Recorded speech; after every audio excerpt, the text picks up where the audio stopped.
첫 시간 주님께 안녕하세요. 대강교회 우훈 목사입니다. 12월 16일 월요일입니다. 하나님 우리 주신 말씀은 느헤미야 11장 1절에서 18절까지 말씀입니다.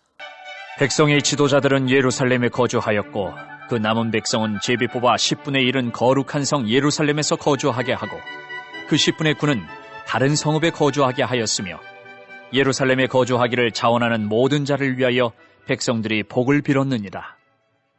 제사장들과 레위 사람들과 느디님 사람들과 솔로몬의 신하들의 자손은 유다 여러 성읍에서 각각 자기 성읍 자기 기업에 거주하였느니라. 예루살렘에 거주한 그 지방의 지도자들은 이러하니 예루살렘에 거주한 자는 유다 자손과 베냐민 자손 몇 명이라. 유다 자손 중에는 베레스 자손 아다야이니 그는 우시아의 아들이요 스가랴의 손자요 아마랴의 증손이요 스바랴의 현손이요 마할랄렐의 오대손이며 또 마아세야니 그는 바룩의 아들이요 고로세의 손자요 하사야의 증손이요 아다야의 현손이요 요야립의 오대손이요 스가랴의 육대손이요 실로 사람의 칠대손이라. 예루살렘에 거주한 베레스 자손은 모두 468명이니 다 용사였느니라.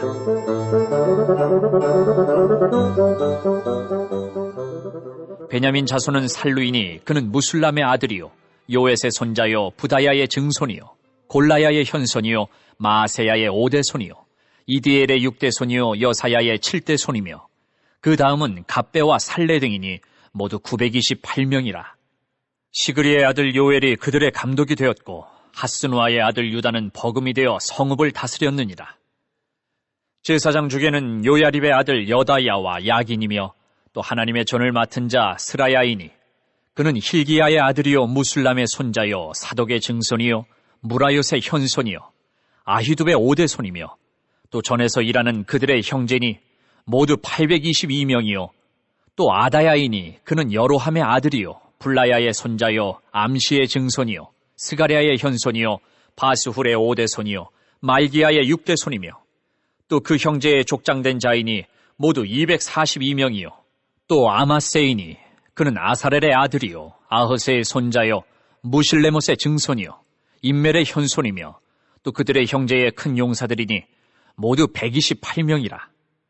하그돌림의 아들 삽디엘이 그들의 감독이 되었느니라.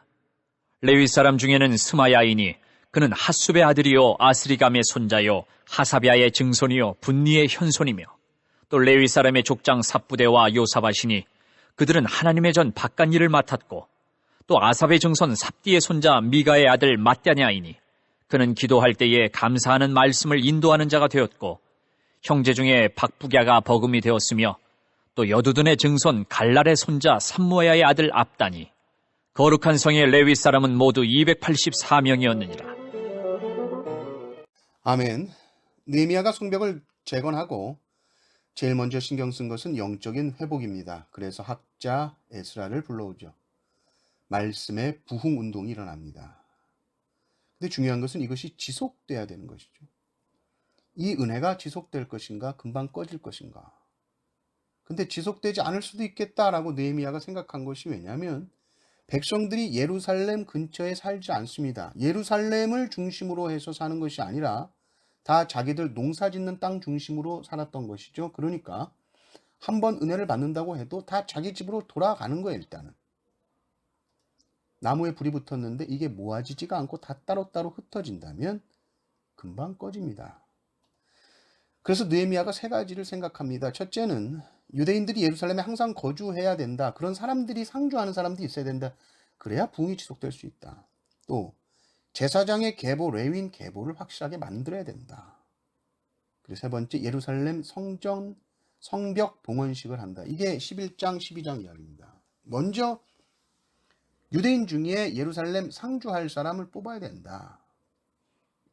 이것이 자발적으로 되는 것이 쉽지 않기 때문에 제비뽑기 하는 것이죠. 포로에서 돌아와도 사람들이 예루살렘에 살지 않습니다. 예루살렘 성이 없으니까 불안했죠. 자기들은 다 다른 곳에서 사니까 무슨 일이 있을 때에만 성전에 오지 성전에 항상 있는 사람이 없는 겁니다. 그래서 제비를 뽑아서 무조건 10분의 1은 예루살렘 거주해야 된다라고 확정하죠. 1절을 보십시오. 백성의 지도자들은 예루살렘에 거주하였고 그 남은 백성은 제비 뽑아 10분의 1은 거룩한 성 예루살렘에서 거주하게 하고 그 10분의 9는 다른 성읍에 거주하게 하였으며 이렇게 나옵니다. 일단 백성의 지도자들은 의무적으로 예루살렘에 거주해야 합니다. 그리고 남은 백성 중에서 제비를 뽑습니다. 그래서 10분의 1은 예루살렘에 거주하게 하는 것이죠. 그래서 3절에서 9절까지 보면 지방 이 지도자들이 예루살렘에 거주하는 이야기, 10절에서 18절까지 보면 제사장, 레위인들이 예루살렘에 거주하는 이야기가 나옵니다. 우리가 이것을 적용해서 우리 교회도 제비 뽑아서 다 교회 근처로 강제 이사하십시오. 이렇게 할 수는 없겠죠. 그런데 확실한 것은 은혜를 받았는데 교회에서 더 멀어지고 싶다. 이렇게는 안 됩니다. 은혜를 받으면 늘 가까이에서 은혜 받고 예배하고 찬양하고 성도들과 교제하고 그 마음이 당연히 더 생깁니다. 우리가 은혜를 받으면 무슨 예배를 이렇게 많이 드려 그런 마음이 아닙니다. 더 드리고 싶고 더 드리고 싶습니다. 찬송가 5절 언제 다 하나 그러다가 은혜 받으면 100절까지 해도 눈물 흘리면서 하잖아요. 만약에 집 가까운 순서대로 서울대학교 보내준다 그러면 다 서울대 근처로 이사 안 오실 분 계신가요? 길을 쓰고 가까이 이사 올 것입니다.